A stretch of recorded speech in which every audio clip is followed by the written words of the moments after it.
When you come to Te Awamutu Museum, you can't really miss the great big huge photo here right in the foyer area. This photo is from 1914 and it shows the Waikato Mounted Rifles preparing to disembark on World War I.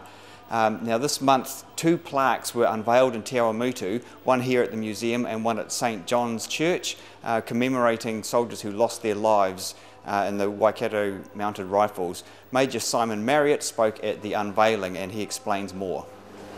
This is the last of 8 plaques that the Waikato Mounted Rifles has commissioned and placed in churches and public places around the Waikato, where we still recruit and train today.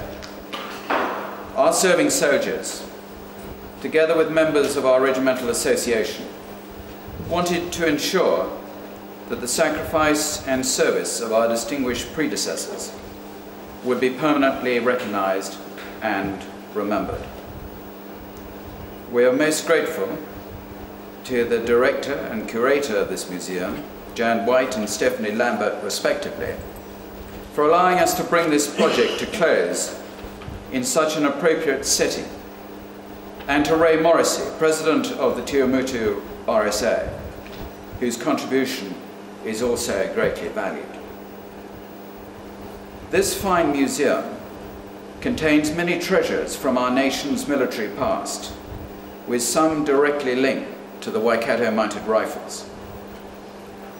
The 1914 photograph that now faces our plaque and appears on your order of service shows troopers from the regiment leaving for the First World War from just a few hundred yards from where we are now. One imagines similar scenes taking place only 25 years later as members of the Waikato Mounted Rifles left to join the Divisional Cavalry Regiment, the Div Cav, then forming in Ngaruawahia military camp, Hopu Hopu, and shortly bound for Egypt and the Western Desert. Mounted riflemen from the Waikato has served in all the overseas conflicts in which New Zealanders have fought. In the course of writing our regimental history, Waikato Troopers, Richard Stars, in a remarkable piece of research, uncovered the precise number of casualties suffered by Waikato men while serving in the New Zealand Mounted Rifles during the Anglo-Boer War and later in the First World War. 8 died in South Africa, 74 at Gallipoli, and 42 in Sinai and Palestine. 158 were wounded on Gallipoli and in the Middle East. It is sadly impossible to discover the exact losses of former Waikato Mounted Rifles servicemen during the Second World War, for unlike the First World War, we did not send and sustain a formed service squadron overseas during the conflict. Aside from the Div Cav, to which all the 9 Mounted Rifles regiments then in existence contributed, our soldiers were drafted as reinforcements, mainly to armoured units, but also to the infantry, and some even to the Navy and the Air Force. We do know, however, that 29 former Waikato Mounted Rifles soldiers were killed in action with the Divisional Cavalry Regiment. A further 14 died in other units, but unfortunately the list is incomplete. The last New Zealander to be killed in action overseas was Private Leonard Manning of Tikawata. He died in East Timor exactly 10 years ago, I think almost to the day, having previously served in our squadron for several years before joining the regular force. It has taken us nearly 4 years to conclude our memorial project, very much longer than we had originally hoped. Memorials to the Waikato Mounted Rifles are now installed in Wairinga, Tikawata, Hamilton, Cambridge, and now here in Te Awamutu.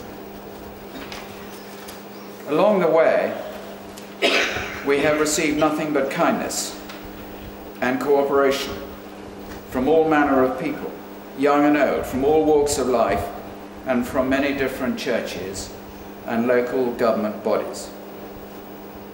And of course, the RSA.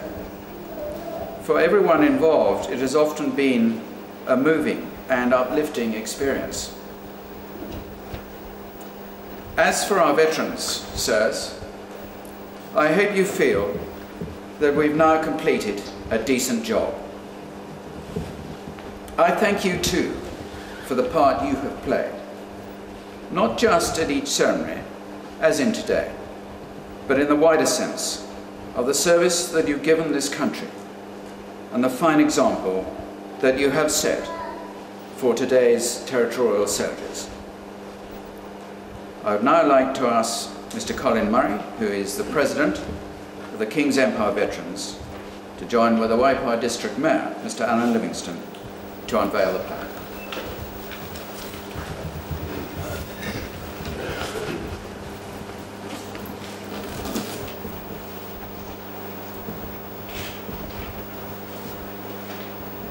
Waikato Mounted Rifles, in memory of those from this district who lost their lives on active service and in honour of all of those who served. Thank you very much, Colin. Perhaps if I could just take the opportunity to say a few words and thank Major Simon Marriott very much for that background and the work that he has done in providing it. And while Simon said he started off in 2006, I'm sure it was protracted, but I'd like to think the end result has been very rewarding for you, and as you've gone about laying these 8 plaques throughout the Waikato region, and I thank you very much for your endeavour in doing so. Thank you, sir. To members of the Waikato Mounted Rifles, Colonel John Broadley, officers and personnel, to RSA members, distinguished guests, thank you very much indeed for coming along to what is a very important occasion, because as Simon said, it is important that we record history for the benefit of generations to come. And to me it's most appropriate that here in Te Awamutu the 2 plaques should be in historic sites of St John's, and also here at the museum, which is the repository of much of Te Awamutu's history. So in that regard it's most appropriate, and as Simon said, even more so when the plaque here is facing the large photo on the wall that depicts the soldiers gathering before they leave on service. Could I just say and recommend the reading of this book that's been done by Richard Stowes that records a history, and Simon referred to aspects of it, but I was very fortunate in that Richard gave it to me to read. To me it was compelling reading because it contained much of the history of our district, and I'm sure all of you with some affiliation with Waikato will find aspects of it of interest. And for example, I've been researching the history of my district of Te Pahu, and looking through here there are the 4 Johnstone brothers, a photo taken in 1877, who rode from really almost at Raglan to take part in the parades and activities here in Te Awamutu. Obviously that was a major undertaking, but they did that on a regular basis. And the other interesting thing is there is love and war, because it was here that they impressed, or 2 of the brothers impressed 2 young sisters from here, and they subsequently married, and evidently their dress must have been pretty impressive, because that was the thing that took the eye initially of the 2 Alexander girls. But look, I recommend that to you. Richard has obviously done a huge amount of research, and it is a very good read, and wherever Richard is, thank you very much indeed. Yes, thank you very much indeed for that, Richard.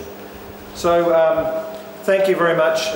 We greatly appreciate the liaison, the association that we have with the Waikato Mounted Rifles. I'm very fortunate at civic functions to have a member of the Waikato Mounted Rifles as an escort, and it's very important that that relationship should continue. And just on a final note, could I say happy birthday to the Waikato Mounted Rifles, and it's most appropriate that it should be unveiled here, because it was on the 24th of July 1869 that the first Waikato Mounted Rifles were established in Cambridge, and I understand there will be a small celebration in the appropriate manner to take place a bit later on in Cambridge. So both congratulations and thank you to the Waikato Mounted Rifles, and a particular thanks to Major Simon Marriott for his initiative in getting this done. Thank you very much.